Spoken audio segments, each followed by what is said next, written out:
Morning, ladies and gentlemen. I think we're about ready to get started. If people could take their seats. We're getting our panelists together.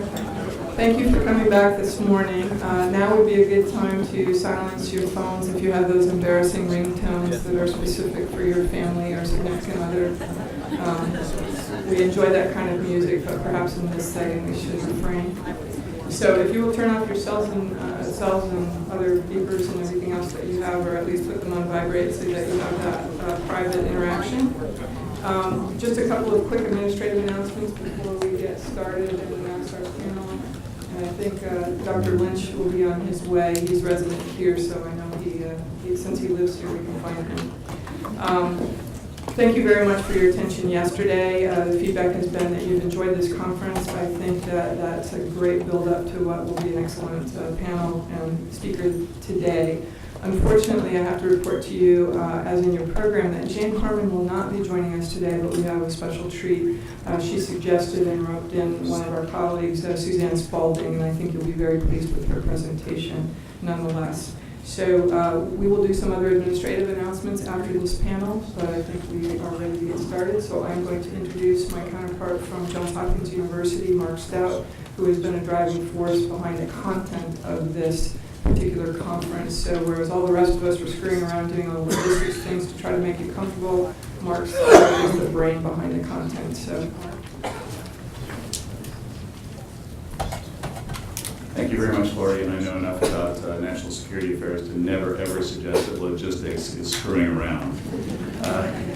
We are indeed fortunate today to have a fabulous guest to chair this auspicious panel.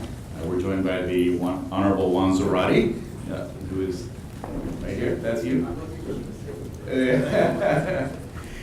Senior Advisor for Transnational Threat Project and Homeland Security and Counterterrorism Program at the Center for Strategic and International Studies. That's where he presently hangs his hat, though he is also a National Security Advisor, consultant rather, and analyst for CBS News.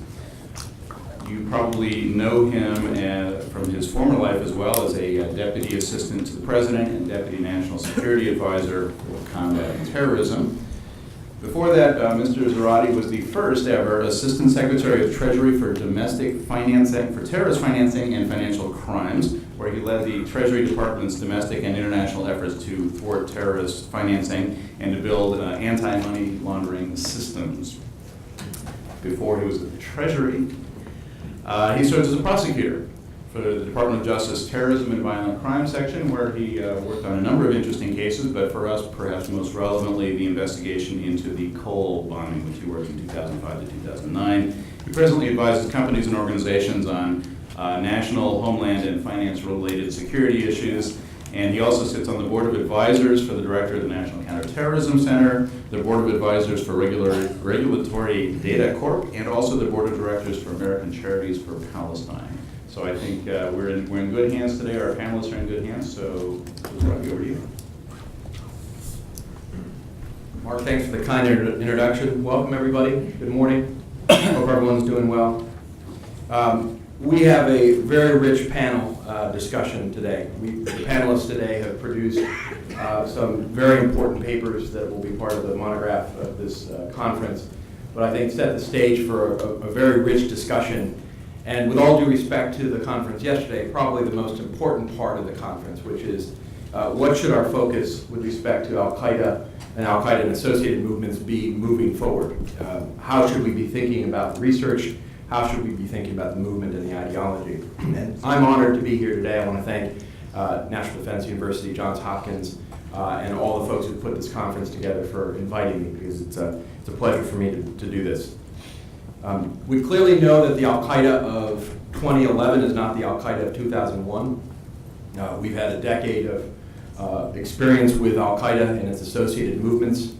But I think what is most interesting is the question of what the Al-Qaeda of 2021 or 2025 may bring. I was fortunate enough to be part of a study that we produced from the Center for Strategic and International Studies, published on September 7th, that actually challenged ourselves and others to think through what Al-Qaeda, its ideology, its manifestations around the world might look like reaching out to 2025.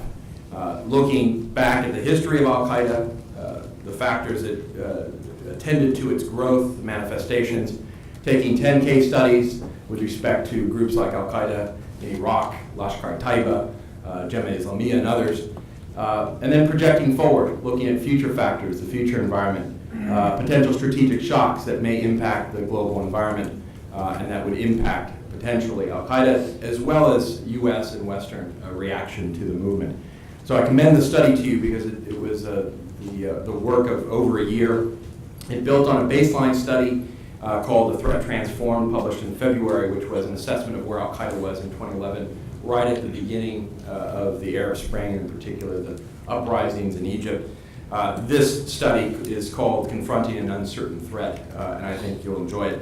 And in particular for the policymakers in the room or those who are in the policy field, the back-end attempts to lay out recommendations and policies as to how one may think about trying to impact the environment that Al-Qaeda may operate in. And it's with that in mind that I come to this panel and very happy to moderate it, because I think the reality is that we may have multiple manifestations of Al-Qaeda and associated movements. That it will not present a monolithic organization, clearly as we saw in 2001, and it may not be as easily definable as we've seen even in the last couple of years. But instead you may have an admixture of the potential paradigms or manifestations that we've already seen around the world. It may continue to take the form of an insurgency in places like Yemen and Somalia. It may continue to try to influence states or even gain control of states, as it once did in Afghanistan, but may continue to do in places like Pakistan or even with new political openings in places like Egypt and Libya. It may embed more aggressively in local sectarian or regional conflicts. What we've begun to see with Boko Haram in Nigeria, what we've seen obviously with the role of AQI in the sectarian divides within Iraq plays clearly into that. And you may begin to see alternative platforms for the global jihadi agenda. That is to say, alliances of the affiliates that creates a new arc or a new platform of instability, or successor organizations like Lashkar-e-Taiba that more aggressively take on the global jihadi agenda and project forward. And finally, as we all know and as we've discussed at length over the last couple of years in our circles, the rise of inspired individuals, call them lone wolves, call them radicalized individuals, call them what you will, the notion of inspired individuals who in their own environment, in their own context, hybridize the ideology, contextualize it, and then decide to mobilize. And a question as to whether or not that then becomes yet another manifestation, not only with lone wolves, but packs of lone wolves. With that, you have the role of technology as a major wild card, not only influencing the movement, but perhaps helping to organize and mobilize. The questions of political change sweeping, in particular, the Arab world, the Sunni Arab world, with the Arab Spring. And then the question of strategic shocks, what may come, for example, seeing the conflicts that may arise with respect to Israel, with respect to Iran and others. How that environment then impacts the movement becomes incredibly important and important to think about. So the future of AQAM, as we all call it now, certainly complicated, it's unclear. I think it's folly to try to predict it, which is exactly why it requires study. And some of the best minds in the field, such as the panelists today, to do exactly that. So without further ado, let me introduce very briefly the panelists. What we'd like to do is have the panelists present the basic core themes and ideas of the papers they've presented. We'll go down the line, and what we'll then do is I will mix it up a little bit with them, ask a few questions, and then we'll open it up with you all. We very much want to make this a discussion not only between us, but between the panelists. So I encourage you to be provocative, and I encourage the panelists to be interactive. First up is Brian Fishman, known to many of you. He's a counterterrorism research fellow at the New America Foundation. He is one of the sort of young guns in the field who has proven himself time and time again to be on the cusp of important thoughts on these issues. He has written a paper called The Fourth Decade of Modern Jihadi Violence, Evolution and Impact. It's a succinct piece, and I think you'll enjoy the premise of it. Next to him is Dr. Zabikhulla Saipov, who comes to us as the lecturer at the University of World Economy and Diplomacy in Tashkent, Uzbekistan. He is world-renowned, has worked both in government and in the region, in particular on issues in Central Asia. And his paper today is called Reflections on Government Strategies to Counteract Unofficial Islam in Uzbekistan. And I will just note, Dr. Saipov, that CSIS has done a lot of work in terms of the rise of extremism in Central Asia, something that we think goes underreported and understudied, so we commend you on your work. To his right is Ms. Ann Stenersen, Research Fellow at the Norwegian Defense Research Establishment. Her paper, The Al-Qaeda-Taliban Relationship Revisited, pulls from her latest research, which I think is fascinating, on the growing questions of the historical as well as future relationship between Al-Qaeda and Taliban, which then I think sets the platform for questioning and asking very important questions about the relationships between jihadi groups. This obviously critical as we look to 2014 in Afghanistan. So I'm incredibly interested to hear what Ms. Stenersen has to say, and I think you will be as well. To her right, a common figure known to many of us, and certainly you all here at NDU, is Dr. Thomas Lynch, a distinguished military career before joining academia here at NDU. He's a distinguished research fellow for Near East and South Asia, for the Institute for National Strategic Studies here. He's presented a very interesting piece on the importance of the death of bin Laden. It's entitled The 80% Solution, Al-Qaeda, the Death of bin Laden, and the Future of South Asian Security. And I think he really brings a new and a better perspective and a more complex perspective on the strategic impact of the death of bin Laden, which I think is not well understood, and what that means in terms of our policy in South Asia. So Dr. Lynch, looking forward to that very much. And then finally, to his right is Mr. Alexander Meleagrou-Hitchens, PhD candidate in war studies at King's College in London. He's also a research fellow at the International Center for the Study of Radicalism. And he has probably the best title of any of the papers, As American as Apple Pie, How Global Jihadism Has Spread to the West. And in that paper, as you will hear, he talks about the allure of the ideology in the West, what it means in terms of radicalization, and what the future of the ideology in Western context means. And so without further ado, I'd like to introduce the panelists. They will present for about 15 minutes, perhaps a little bit less if possible, and then we'll just go down the line and open it up for questions. So with that, Brian? Well, first of all, thank you for the kind introduction, Juan, and for everyone that had a hand in organizing the conference. Thanks for having me. I'm going to spend a little bit of time talking about the sort of shell of a paper that I was actually able to produce for the conference. And then I'm going to diverge a little bit and talk about some of the questions that I think this community that is in the room should be asking right now. Because I think we have gotten into a point where we have started to ask some of the same questions over and over again, and there are a lot of really relevant questions that we need to look at. And some of those issues are driven directly by assumptions that we are using to inform policy today that I think the research community needs to contend with and either confirm or challenge. And that's going to require some real research. My printer died at home, so some of this I will be looking at my phone for my notes. That's all right. So the core argument in this paper is that we need ways to try to understand how different Al-Qaeda affiliates are going to organize their violence, right? How are they going to try to achieve their goals with violence, right? And we know that different affiliates are going to choose different methodologies. Now, one way to try to understand that is to see what they say. Oftentimes they're relatively forthright about what they're going to try to accomplish, but sometimes they're not. And so my thought is that one way we can try to think about this is we can understand their theories about social movements and their larger sort of ideas about the role of a group like Al-Qaeda beyond just violence in a particular social environment, right? There are cues in those ideas that may give us clues to how they're actually going to operationalize their violence.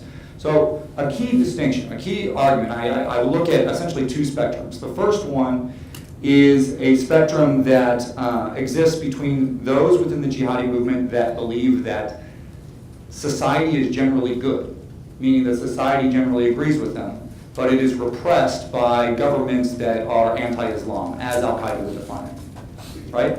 Ayman al-Zawahiri falls into that camp. He's the current emir, and that's where he sits, right? It's one of the reasons why I think he is, generally speaking, well situated to deal with the challenges of the Arab Spring today, because he thinks that the people agree with him, and he always has, going back to Egyptian Islamic Jihad years ago. That conflict came to a head when he was debating Abu Musab al-Zarqawi in Iraq. Zarqawi was not just a murderous sadist. He believed that society needed to be purged before you could actually get anywhere. That you couldn't just cut off the head, you couldn't just destroy the government and have a truly Sharia-governed society pop up in its place, because society itself, from his perspective, had become corrupt, right? So that spectrum gives us a clue about how organizations are going to actually operationalize violence. What will their theory of victory be? This is not just a matter of takfir. This is not just a matter of whether you're going to kill fellow Muslims. It's a matter of how you are going to try to win over a population. What's the propaganda going to look like? Are you going to try to provoke a response, as Zarqawi did, to try to radicalize and alienate a population? Or can you assume that it is generally loyal, as somebody like Zawahiri would essentially do? That gives us one framework, one way to think about differences within the jihadi movement that might have implications for how they operationalize violence. The other one I would point to is, how intent are these groups on using or on creating a polity in the immediate term, right? This is another distinction between Zarqawi and Zawahiri, right? We heard yesterday Al-Qaeda wants to create a caliphate. There are some differing views about what that exactly means, but essentially where they're headed is that it's essentially a global oil spot strategy where you develop Islamic states in various places and then they kind of grow together, right, over time and are connected in a conceptual sense. But there's real disagreement within the jihadi community about when you'd actually declare a state.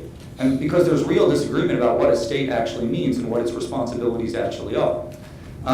There is the assumption among many that Al-Qaeda doesn't really play with the idea of what an Islamic State should look like, right? That it doesn't have a positive vision. That's just wrong, and we've repeated it over and over again for a decade. It's not true. The Islamic State of Iraq, for example, wrote what I would refer to as the Federalist Papers of Al-Qaeda, where it basically argued this is what a state should look like, these are the responsibilities it ought to have, these are why we should structure it in a particular way, this is what succession looks like. Now, what happened is that many in the jihadi community looked at their document and said, well, this is garbage. I disagree. But again, the notion of how jihadis in a particular environment engage with trying to establish political authority as opposed to just discrediting their enemies tells us something about how they may operationalize their violence in a particular setting. Now again, look, this is most useful for trying to understand how these groups may behave in a particular environment, whether it's Yemen or Iraq or Algeria. This doesn't really say a lot, I think, about how are they going to try to operationalize violence against the West. Though I think there are some other questions that I'm going to raise here that get at that issue. So there are limitations to this approach, but that's the road I'm headed down, and I'm really interested to hear if anybody has thoughts, because again, this is may I call a bit of a shell of a paper that is still going forward. Another question that I would look at that I've tried to address in a recent paper looking at Al-Qaeda's views on China, which is a question that nobody's really thought about. These are the kind of questions we should be asking, questions that nobody's really thought about. Folks in the government don't have time. Those of us in the research community, we need to do that stuff. So why is that question important? Well, the question is important because we need to think about how does the global context impact the strategies and the approach that Al-Qaeda is going to take over time. The issue is not just how is Al-Qaeda going to change in the next 10 or 15 or 50 years, it's how's the world going to change in the next 10 or 15 years. And I haven't read Juan's recent report, but China's in it. Yeah, I mean, I think that's, this is one way we need to think about these sorts of questions. To put it most bluntly, will the far enemy change? Right? China imports just as much Saudi oil now as we do. Right? If Al-Qaeda's rationale for attacking the United States is in part because we prop up governments they don't like economically and politically, is their rationale going to change? Now, I think it probably won't in the immediate term, but it probably will over the long run, right? And those are the kinds of questions we should be thinking about. It's not just China, it's relationships with India, it's relationships in a lot of places around the world. We should ask those questions, right? Another key question, especially when we look at the environment in the Arab Spring today, is there was a counterintuitive hypothesis posed by some of my colleagues at the Combating Terrorism Center years ago at West Point in a paper about East Africa, where they suggested that an environment where society has broken down completely is actually more difficult for Al-Qaeda to operate in order to attack the West.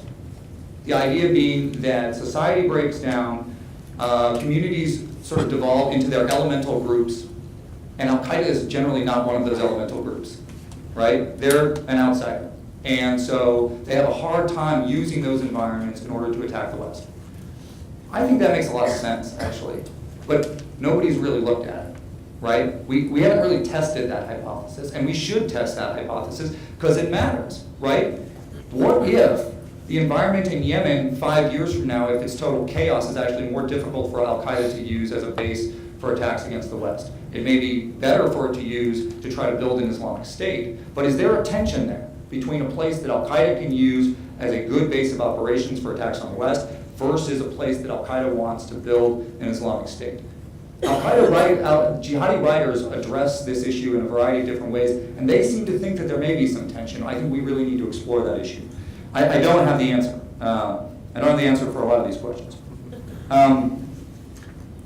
Another key question is that we are facing the possibility of other terrorist movements that pose threats, maybe not certainly not on the level of Al-Qaeda, but that are interacting with that movement in dynamic ways. I'm thinking, of course, of Anders Breivik in Norway. We need to ask the question whether right-wing groups like this that tailor themselves as counter-jihadis, Thomas Heghammer mentioned this yesterday, and I would commend you to his piece in the New York Times, a month or so ago, right after the attacks, where he deals with what he calls macro-nationalists, right? People that define their identity in transnational terms with a sort of religious bent. How different are these groups? How much are they the same? If you go back and read some of the sort of right-wing white nationalist propaganda from the United States in the 1980s, it's pretty ugly, dangerous stuff. And you can very easily find white nationalists saying, our goal is to dominate and control every part of the world that was ever controlled by white Christians. It's basically the caliphate, defined in racial terms, right? We need to ask that question. We just need to ask that question. I don't know what the answer is, but there's people out there, John Berger's sitting in the back, who have a lot of primary source material on this kind of stuff. We need to ask them to wrestle with these sorts of things. Here's a provocative one that it matters for today in the United States. Do people really radicalize online? Right? Now, of course they do. Of course they do, we all say.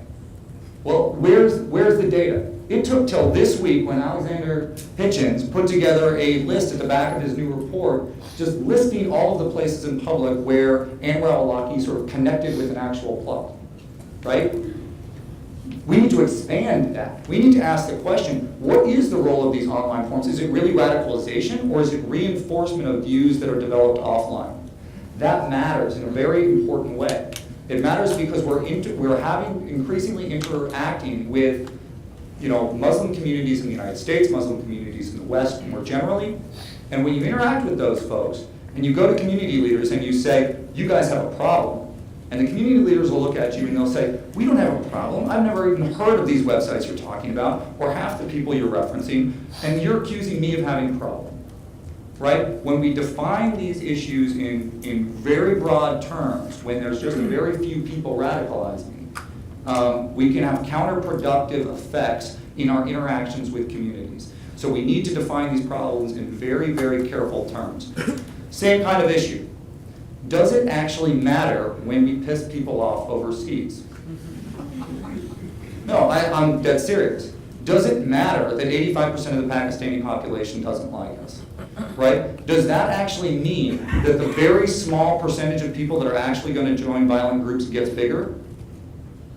Right? A different way of asking that question is, does it matter that just because there is, a vastly integrated American Muslim population in the United States, does that matter and indicate anything about the willingness of a very small fringe group to actually turn to violence? Right? We sort of use those metrics as if they mean something. I haven't seen any evidence that we've really connected those things. Right? We need to ask those questions. We haven't answered those questions. We just made assumptions. And we're basing policy on those assumptions. And I'm not saying it's wrong, but we need to, as a research community, we can address those issues.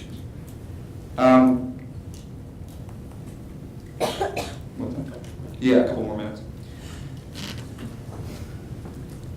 This range of research questions is really important, right? I just released another paper on Al-Qaeda in Iraq, which the core thesis of it essentially is that the Al-Qaeda in Iraq of 2011 is extraordinarily different from the Al-Qaeda in Iraq of 2006. And if we use the framework that we developed then to understand the movement today, we're not going to get it, right? There's a real contradiction in the sorts of methodologies that we use to try to understand these groups. Both West Point, where I used to work, and the CRRC here are doing wonderful things when they're getting these primary source documents out. But we have to make sure that we challenge ourselves and we challenge those documents in an appropriate way. A document that is 10 years old doesn't necessarily tell us what's going on today, right? These strategic ideas, the range of strategic and ideological ideas within the jihadi movement is incredibly broad and it's incredibly malleable. Look at the turn that they have taken since the Arab Spring, right? They've been arguing for how long, Aaron? Long time, that you have to overthrow countries using violence. It's the only way. Well, it took Ayman al-Zawahiri, maybe a month and a half, 2 months to sort of get his act together. And then he pivoted 180 degrees and said, no, it doesn't matter how these governments go away. That's not important at all, right? What's important is that they're gone and what we put in their place, right? These core ideological concepts that we would have probably argued were set in stone a year ago have been inverted, right?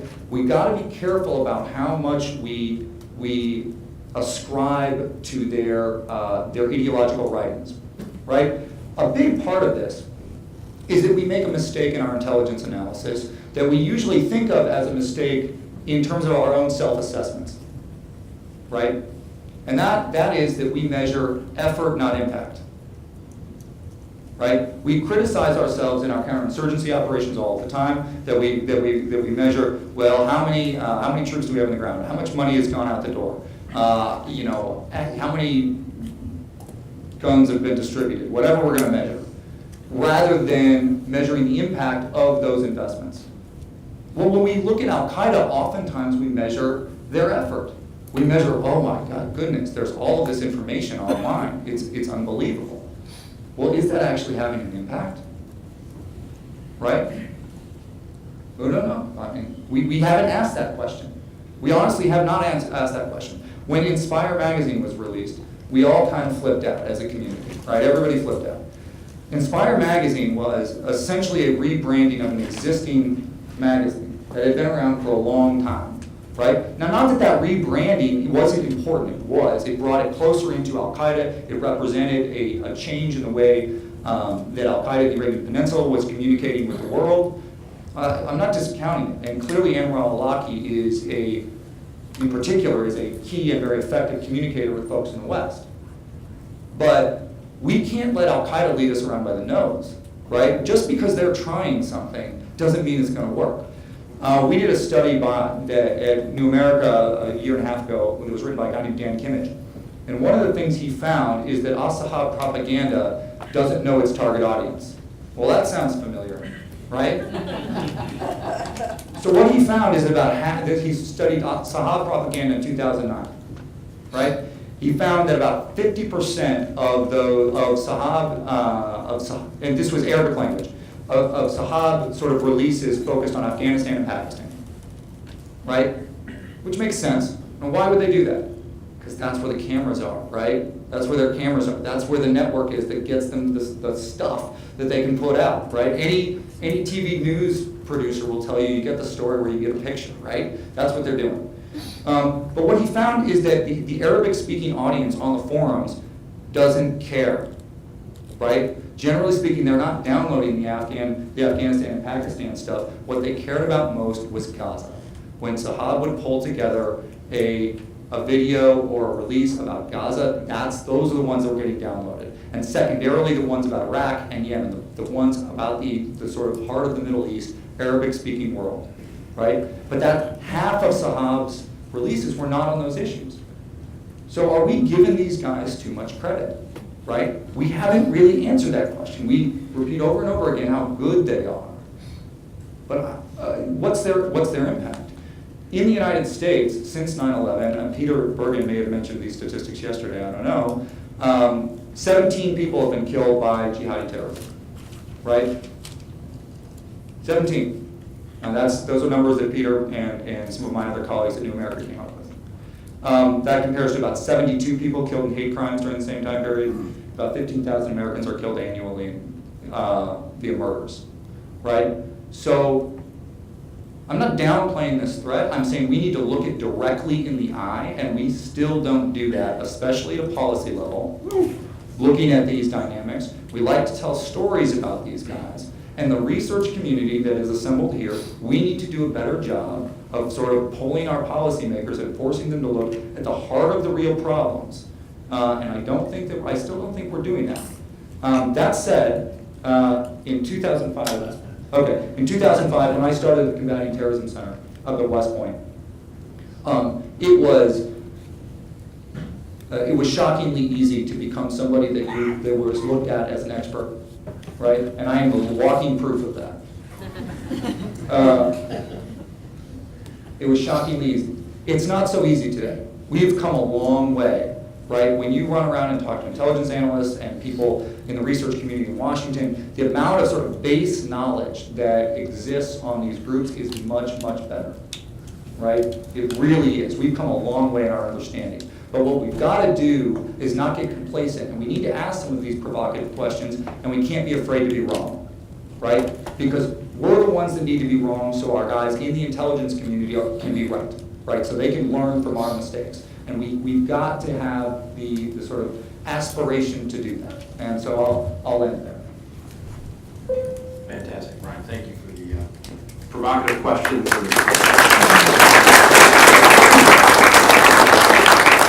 It's a great baseline for the rest of the panelists, and I think I've got a number of questions for you, but I'm sure the audience does as well. But let's move to Dr. Saipov, and then we'll go from there. Thanks so much for inviting me and the generous support of the National Defense University to host my stay in the United States. And thank you everyone for being here this morning for all thought-provoking presentations that we've been witnessing during this path-breaking and course-setting 9/11 conference that changed the world as we knew it. It was a decade ago. The late professor at Columbia University School of International Public Affairs, Edward Allworth, the author of the book The Modern Uzbeks, the grand academic venue where a great fortune smiled on me and sat on my shoulder to do my master's degree in international affairs as an Edmund Muskie Fellow, wrote that Central Asia is not inarticulate, but a search for its voice often faces complex tasks and systematic resistance. Recognizing the first half of the distinguished Professor Allworth's premise that we, the Central Asians, are not inarticulate, let's still hope that the second half of the former's insightful assertion will not be realized. In this paper, I'll try to shed light on 5 main research questions. They are the following. What is the conceptual framework to understand Central Asia at all? Because Central Asia is a part of the world that the United States is interested in, and this part of the world is not theorized. The second issue is so-called KJs, key judgments on Uzbek government's counterterrorism know-how. The third issue is how to relate Uzbekistan to current counterinsurgency and civil religion discourse. The fourth issue is implications for the United States policy in Uzbekistan and wider adjacent regions. And the fifth, the main purpose of our gathering here today, for yesterday and today, what should be the focus of AQAM studies for the future? Let's start from the first issue, towards creating a conceptual framework. At first glance, speaking about the announced topic of my presentation may seem a futile endeavor, given the fact that the United States International Commission on Religious Freedom has designated my Sunni Republic as the country of particular concern, CPC. But the largely unpredictable and unsteady nature of Uzbek policy towards Islam overall and egregious violations of rights, I guess, as a matter of fact, have their own logic and inner laws that sustain their regularity, follows a systematic pattern, has the potential for a durable occurrence for the years to come. Careful study of the sermons of established ulama, fatwas, weekly outline reports of the Muslim Board of Uzbekistan, government statements, laws, rules, and regulations on religion, mass media outlets, including online articles, reports, as well as my personal reflections, personal observations, and in-depth interviews helped me to formulate the following key reflections, judgments on current discourse, on government strategies to counteract unofficial Islam in Uzbekistan. In general, this paper tries to shed light towards charting a certain meaningful conceptual framework, or perhaps creating a steady typology to understand and explain the relationships between the state and religion in Uzbekistan, taking into account that literature on Central Asian countries are untheorized. First, let me briefly elucidate the terms strategy and unofficial Islam used in this paper.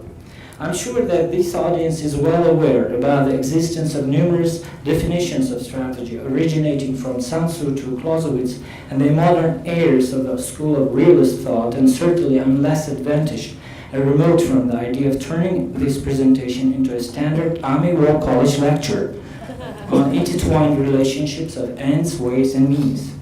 However, for the clarity of all present here and the future readers of this paper, I refer to the work of Liddell Hart's construction of strategy. That is, an object A uses X, Y, and Z instruments in order to exert influence on the actions and behavior pattern of object B, or group of objects.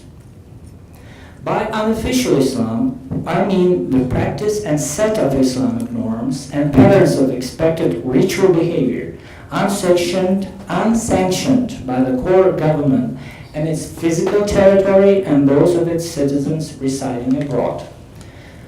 For the clarity, because repetition is the mother of all learning and knowledge, I will return because it's the main red line of my paper.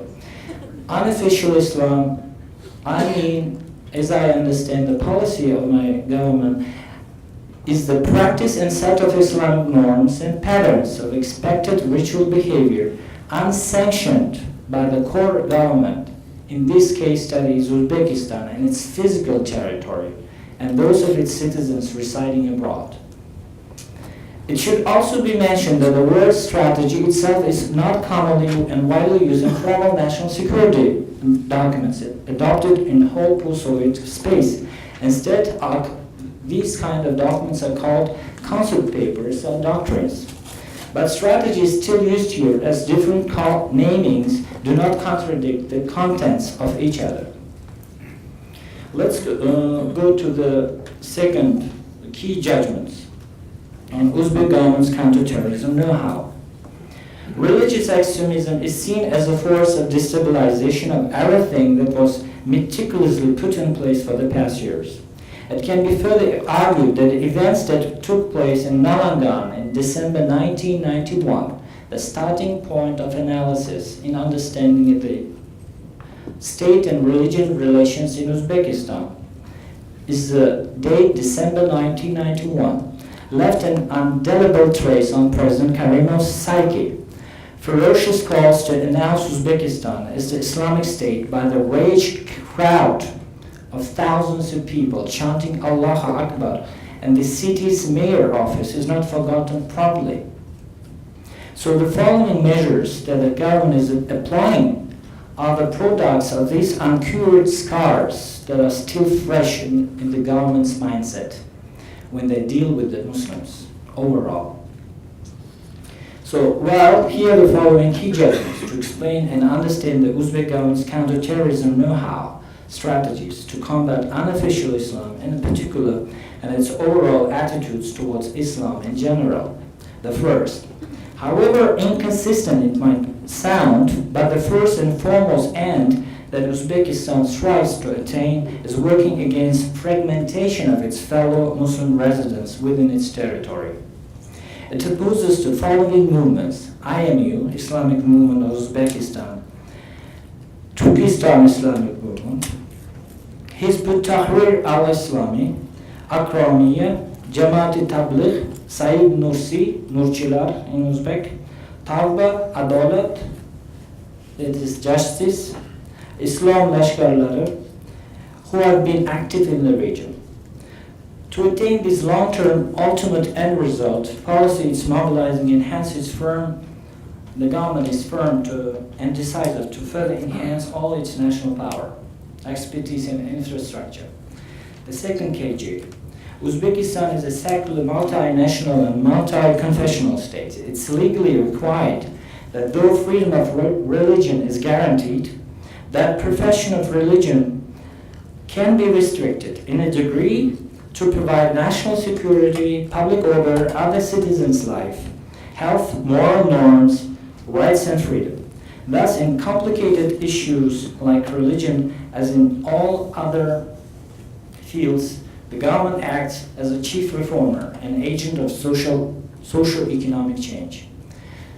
The third, an enlightened and moderate form of Islam will be further propagated to achieve two-pronged goal of preserving both religious and national unity, to maintain an everlasting general line of generational cohesiveness.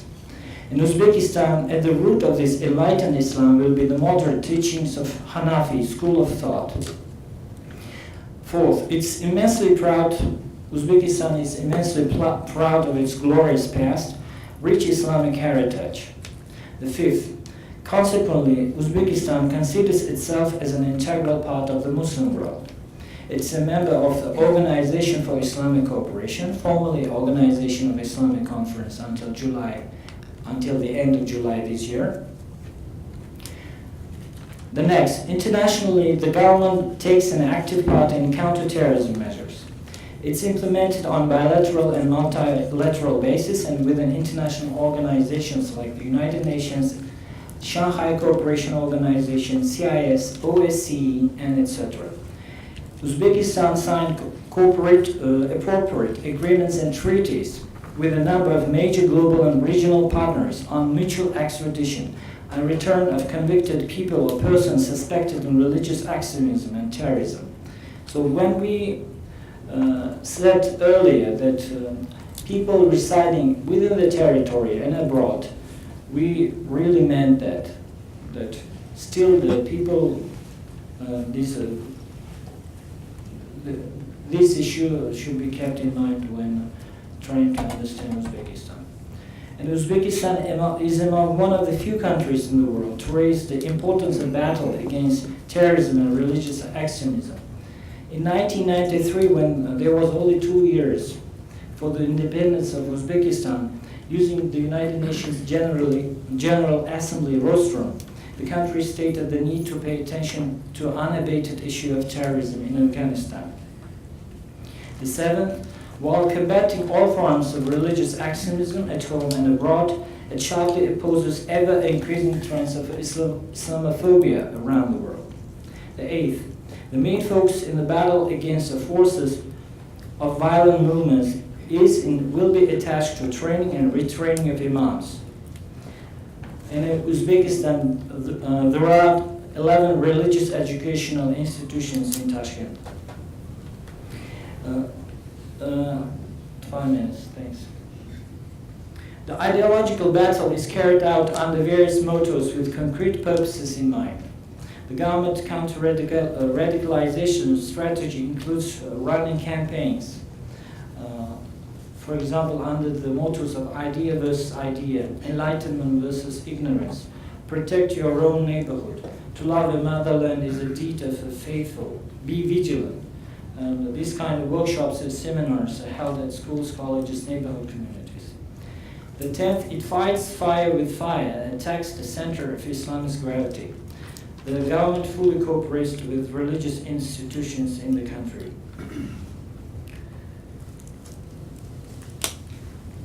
The Uzbek program on spirituality and enlightenment is an alpha and omega of the overall state approach towards Islam and all the moral values that it wants to see in society. Uzbekistan does not consider it appropriate to sit idle in the coming storm. It acts proactively in many terms and learns from the experiences, mistakes in neighboring states within CIS states and Western Europe, and ready to spend any amount possible to safeguard public order and stability. After the bombings in London, Madrid, and Moscow subways, the government took a complex set of measures inside and outside the adjacent territory of its Tashkent metro station. The government also both uses sticks and carrots in counteracting unofficial Islam. Uzbekistan uses mahalla, so-called neighborhood communities, to take preliminary first-aid precautionary measures to assist law enforcement bodies to guarantee safety and security. They keep a register of youth to be convoked to military conscript, and for safety reasons, unspecified and unusual gatherings of people, they checked the vacant buildings, identified people visiting the particular neighborhood. To understand Uzbekistan, I proposed in my paper to refer to the works of Robert Beller's Civil Religion in America concept and the counterinsurgency concept of David Kilcullen. You are well aware that David Kilcullen proposes to delink the local Islamists from global ones. So, as I understand what Uzbekistan is doing is it's doing the same thing as David Kilcullen wrote. Uzbekistan is delinking all kinds of global or other regional Islamist networks from assembling with the local Islamist networks. Implications for the US policy. Uzbekistan is it's worth recalling that during the period of Soviet Union, Tashkent served as a central regional liaison hub, among others, for two main reasons. First, religious board of Central Asian Muslims, Sadum, known for its Russian abbreviation, was situated in the center of Uzbekistan. And secondly, Turkestan military district was headquartered in Tashkent. In other words, both military and spiritual lives of all Central Asian people kind of was administered via and from Tashkent, Uzbekistan. Central Asia plays a vital role in Afghanistan strategy, and Northern Distribution Network is called as the first major push to expand US engagement in the region. And there are reports of CSIS about this issue also. So, to sum up my presentation, through this paper, I've argued that Uzbekistan's counterterrorism measures supplant the current policy of the United States in countering the force of religious extremism in its own territory. Thank you for your attention.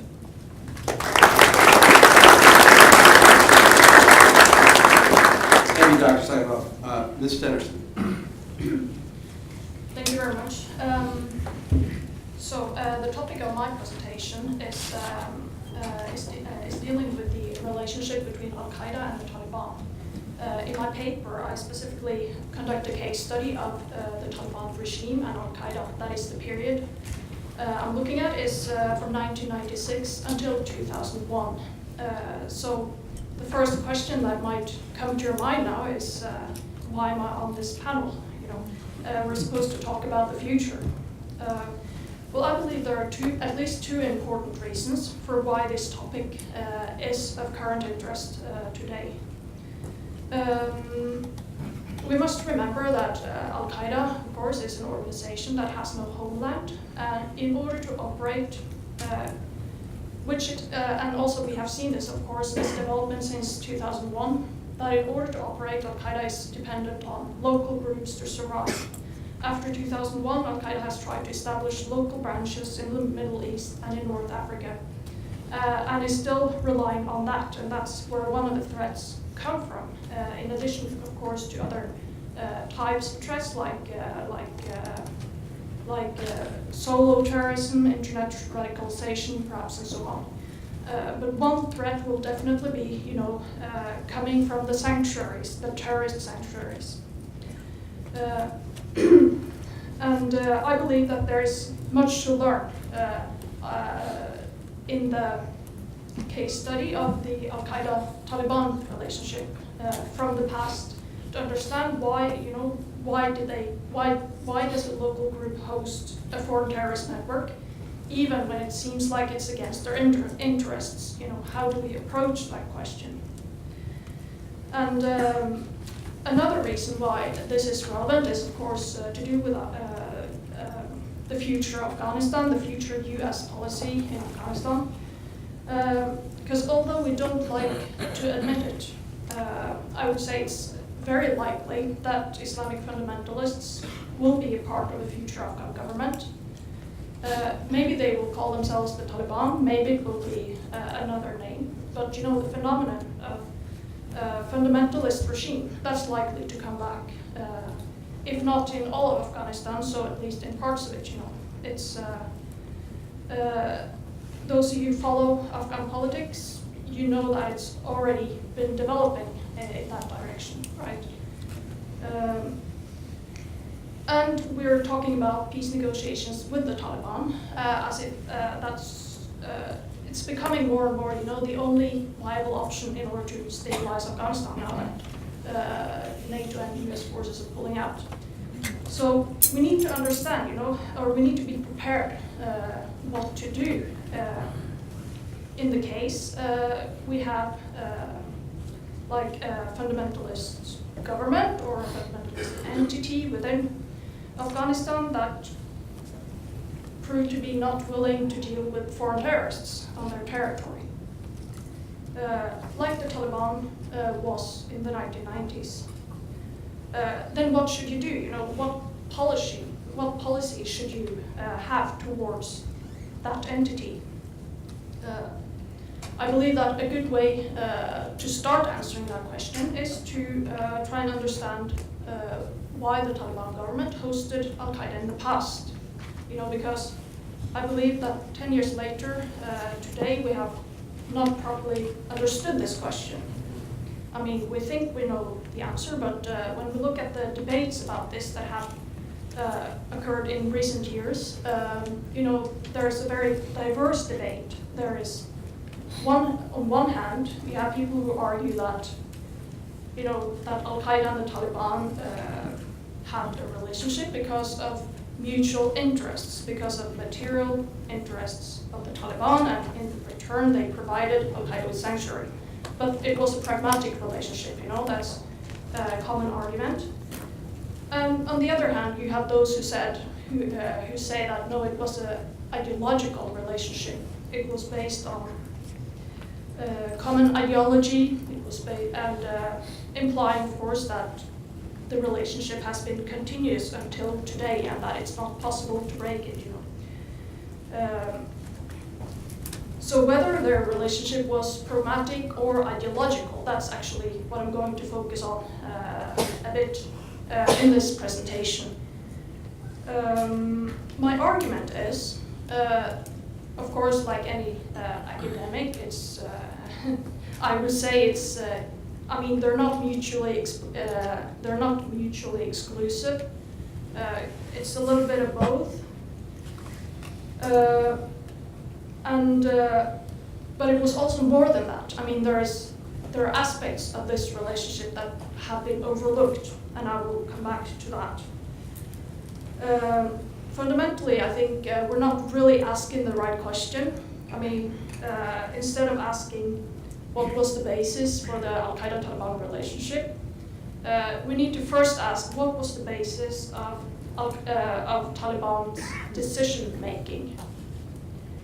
There has been a tendency to look at Taliban's policies towards Al-Qaeda in a vacuum as sort of something that was separate from Taliban regime policies in other areas.